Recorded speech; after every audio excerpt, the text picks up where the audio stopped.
Hello guys and welcome to my channel. I often get questions, how do I plan my day?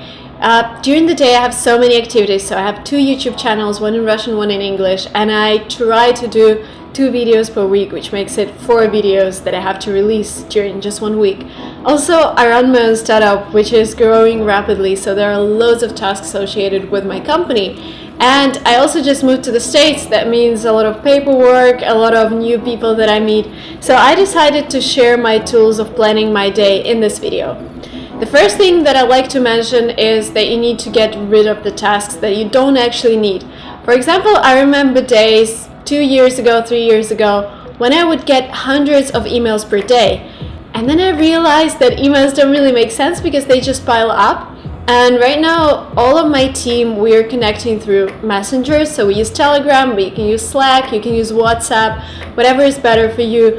But I move like 80% of my emails into my Messenger, and it makes life so much easier. The second thing is having some kind of planner. I used to have this moleskine, or whatever you call it, diary, and I would write everything into it, but it took a lot of space in my handbag and I needed to carry it with me all the time, and when I forgot it, it means that I didn't have a sense of what's happening during the day. So I tried to digitalize my plans, and right now I'm using Trello, and I mentioned it in a couple of videos because I have 2 columns in Trello. So one column is the tasks that I need to do during the day, and I try to keep only 5 tasks in that column, because if they get up to 10 or 20, I would never be able to do that during the day, and that would mean that I will find other things I need to do instead of actually solving problems that are in Trello. And then the second column in Trello that I have is my ideas.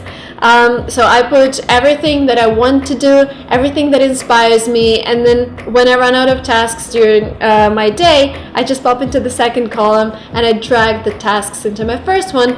So I really recommend using Trello because you can use it on your laptop, you can use it on your mobile, it's also synchronized, and you can also use it for your team, so every team member would have his own column. The third thing that I've recently learned is not writing on pieces of paper, because it's very tempting. You have this piece of paper lying on your desk and you start writing some ideas on it, and then you lose this piece of paper, or you end up having like hundreds on your desk, and when you need to find something, you cannot do it. So the solution here is I still like to write, so I just got these notebooks from one of my friends, and I have actually a couple of videos with her. Her name is Purnima. And she gave me these 3 notebooks that I would use for writing down my thoughts, and this would mean I will have all of my ideas in these notebooks, and I won't have to look for pieces of papers on my desk. And the ideal world is where I'm writing everything down into my notes on my Apple phone or on my Mac, and it synchronizes everything, so I can have access. Even if my phone is dead or my computer is dead, I will still have access to my notes on either device. So before my Mac, I had Windows laptop, and it became so old and shabby, and I didn't really want to use it. It became really slow. But once I got my new Mac, it was like a month or 2 ago, I really like to organize things there. I really like to put it in order after I complete my work.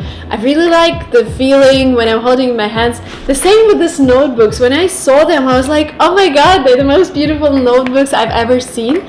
So try to surround yourself with minimum of things, but make sure they're great quality.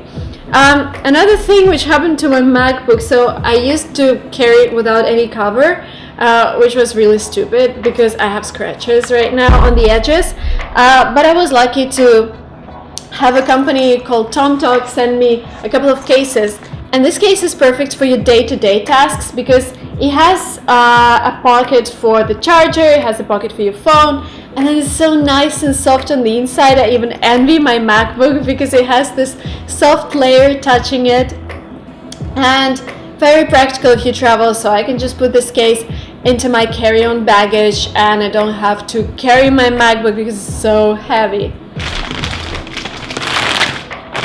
And the second thing I got from the TomTalk guys is this perfect backpack. I had my previous backpack from another fashion company, and I only had it for like 4 months, but because I'm carrying a lot of heavy things, it worn out really quickly. This backpack is really high quality, it's really big, and it looks masculine, which I love because you know, these feminine backpacks, they look so, I don't know, kind of stupid, especially when they have all the sparkles. I don't know, sorry guys. It's just my opinion. I like to wear feminine clothes, but I really like masculine accessories because it makes you more fashionable, and I also can share it with my partner because we share a lot of things. And it's big, it's practical, it's waterproof. San Francisco is so rainy, I didn't expect it to rain all the time.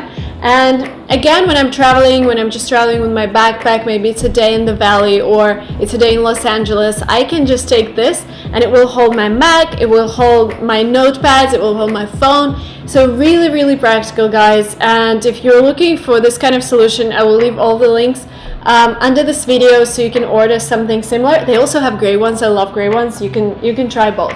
So I try to keep my things digital. So I'm writing down my thoughts in Trello. I'm writing down the tasks that I need to do in Trello. I have my notebooks when I really, really want to write, and everything I can carry with me. And another thing that I'm carrying with me all the time is my Google Calendar, which is in my phone, and I've been using it for more than a year, and it's really great for scheduling meetings. For example, if you're scheduling a meeting with someone who has a Gmail account or who has Google Calendar linked to their email, it makes a lot of sense to send them an invite because it's going to coordinate your time zones, it's going to coordinate your places, so you would have the exact location where the meeting takes place, and you would never forget about it, because sometimes I plan my meetings like 2 months in advance, and if you write it down to some book and then you throw the book away, you will just forget about your meeting. So let's create this culture, guys. So let's send all of the Google invites, and even if the person doesn't have a Google Calendar, they would see a link and they would open up the calendar for themselves.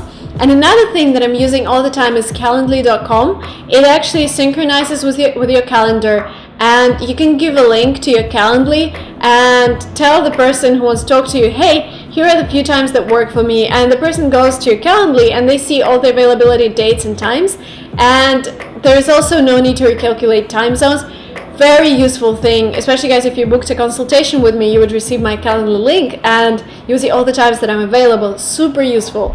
So if you have a lot of calls or meetings, please use that. It allows you to save a lot of time on back and forth emailing with location or time details. Another thing that you need to remember, that it's okay to say no to some of the tasks. So for example, somebody asks you to help them to drop them at the airport, or to go out and enjoy the fresh air with them.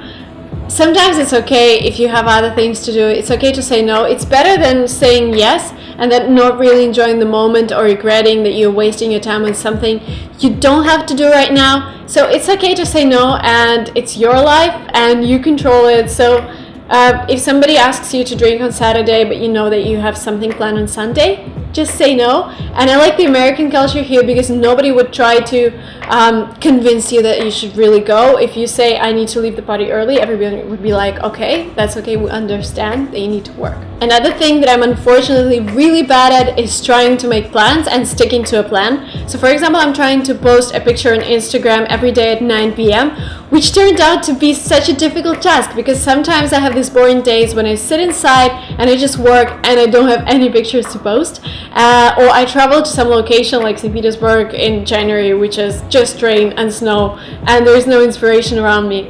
But sticking to that plan really makes sense because all of my subscribers kind of expect a post from me at 9 p.m. California time, and also about videos. I try to post twice a week, but sometimes it's tough. But I know I have this plan in my head, and when I finish all my tasks for the day, I'm like, what should I do next? And I know that, oh, I made this promise to myself that I'm releasing every week I'm releasing 2 new videos, and I go and shoot a video. So yeah, try to make this plan. So that was it from me, guys. I hope you enjoyed watching this video, and please share the tools and apps that you use to plan your day, and I would really appreciate advice from you. Thank you so much, and see you in the next videos. Bye bye.